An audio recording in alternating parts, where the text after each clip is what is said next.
Skastakli, wag po, sige po.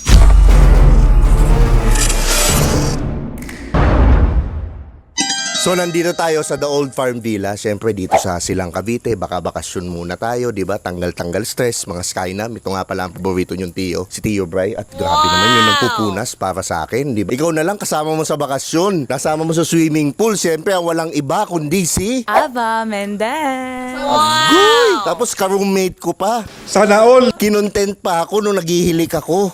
Ang tindi, di ba? Bago naman yung gagawin natin ngayon. Kasi Okay. syempre, lagi na lang tayong puro interview. At ang tawag ko dito, wag po o sige po. Papakita ako ng mga picture. Sabihin mo lang kung wag po o sige po. Okay. Unang-unang influencer natin. Ang walang iba kundi si Nomer Mind Master. Wag po o sige po. Sige po. Uy, sana all! Bakit sige po? Kasi kaibigan ko siya. Paano pa? Saan magaling si Mind Master? Mind master nga, di ba? Di magaling siya sa mind. Oh, anong gagawin niya sa mind mo? Titirahin niya? Ay, Bibigyan niya ng motivation yung mind mo. Para kunyari negative ka, gagawin niyang positive. Wow, ang bigat! Pwede. Magaling na sagot.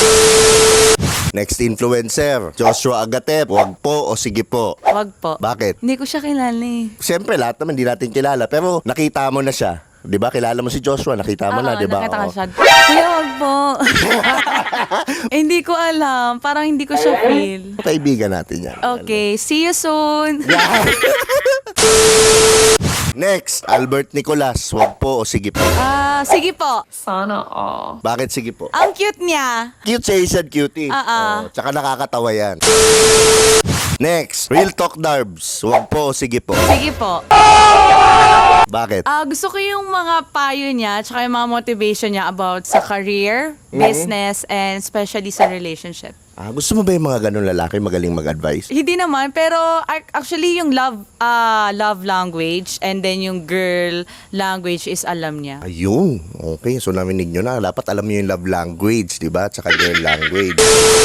Next, Oliver Posadas. Wag po o sige po. Wag po. Bakit? Kapatid ko yun eh. Pero halimbawa, hindi mo kapatid. For example, yan lang, pinakita ko yung picture. Wag Po. Wag dahil. Hindi ko siya gusto. Tayo dyan. Buti na lang. Di. Safe answer. Next, Pio Balbuena. Wag po o sige po. Wag po. Bakit? Kuya ko yan eh. Di ba gusto mo yun, yung wag kuya? Gago! Wag po, kuya. Tawa, hindi mo siya kuya. Wag po pa din? Okay. Tandaan niya ni. Ay, grabe. Ayaw sa matanda. Grabe. Next, Boss JK. Wag po, sige po. Sige po. Bakit? Masarap kasama. Tapos ano pa? Sa kama, kasama. Kasama. Tapos lahat libre. Lahat nanlilibre pala si JK. Tapos GK. Tama, nanlilibre yan. Di ba last time nag-bonding tayo, Finn and Cross, siya nagbayad? Mabait yan. Next, Rendon Labador. Wag po, sige po. Wag po. Bakit? No comment. Kasi, hindi ko siya feel. Ang pangit ng ginagawa niya, naninira siya ng mga celebrity, influencer. I mean, Okay. marami pang ibang way, pero yung manira ka, 'di ba? Mabait nga talaga si Aba, grabe. Parang nauhumali. Tang ina mo! Gabi. Next question. Ito nga pala, pinali. Pag nakikita mo, ayan, nakikita mo, ang pogi, di ba? Kalbo, yan. Siyempre ako, Tio Bry, wag po, sige po. Wag po. Bakit wag po? Wala akong tiwala sa'yo eh. Ay, grabe, wala kang tiwala. Nakikipag-roommate ka, wala kang tiwala. Tignan niyo yung mukha niya, guys. Mukha makatiwa-tiwala to. Grabe, oh. Grabe siya, oh. O, last na. At saka kapatid ko na to. Loko, sige, nakiss mo na si kuya mo. Last question. Skastakli, wag po, sige po. Wag po. Bakit? Wag po. Kilala kong kaliskis mo, oy! Okay, so dito na nga pala nagtatapos ang ating interview. Ito nga pala ang paborito niyong Tio, si Tio Bry. At maraming salamat sa The Old Farm Villa. Maraming salamat kay Miss Badge at ilalagay ko yung page nila sa comments. At the same time, yung contact information. Maganda dito sa Silang Cavite. Yeah, super ganda.